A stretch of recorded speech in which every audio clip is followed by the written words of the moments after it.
What's up? Magandang hapon na naman mga kababayan. Welcome sa ating panibagong usapan ngayong hapon. Welcome sa Gym5 TV. Sana naman ang ating hangad ang lahat ngayon, lalo-lalo na sa ating mga kababayan, sa ating mga mahihirap na mga kababayan, apektado sa pagmahal ng ating mga bilihin, no? Ay sana ay kahit mahirap tayo ay nandun pa rin at nakakaahon pa rin, no? Malusog at maganda ang pangangatawan.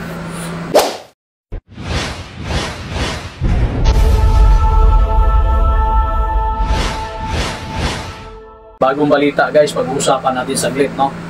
Dahil panibago na namang reklamo ang idinulog na naman at na-file ni former Senator Antonio Trillanes IV against former President Duterte, no? Rodrigo Duterte at tsaka si Senator Bongo at iba pa, no?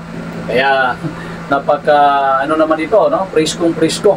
Pangalawang kaso na graph ang itong na-file ngayon, bukod pa nung una na merong 6.6 billion kung di tayo nagkakamali na isa sa grant na na-file ni Senator Antonio Trillanes, guys. Ito na ngayon, itong panibagong ito ay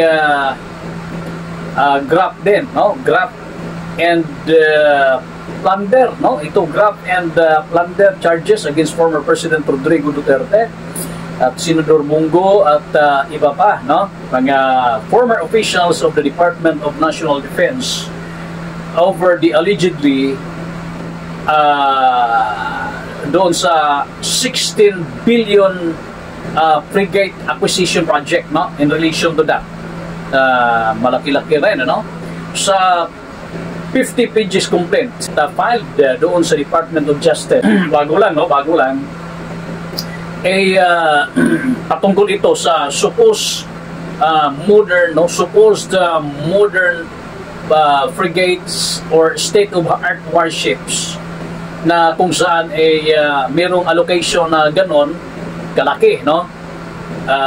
Kaya dito nagsisimula at ito yung pinag-ugatan ng complaint ni former Senator Antonio Trillanes, no?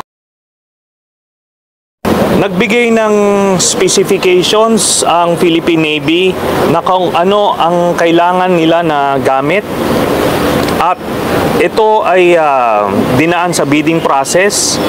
Pero nung nanalo na sa bidding, biglang iniiba nung kontratista yung mga nakalagay dun sa napag-usapan. At dahil sa kanilang mga contacts, no, in this particular case si Bongo at si Duterte, ay pinilipit nila yung kamay ng Philippine Navy para lunukin at tanggapin yung mga pabor dun sa private contractor. At nung hindi po nang pumalag yung Philippine Navy, in this case yung dating flag officer in command Admiral Mercado, ang ginawa ni Duterte, pinatanggal siya sa pwesto at naglagay siya ng isang bata niya na opisyal na willing tanggapin yung anomalous na contract na yun.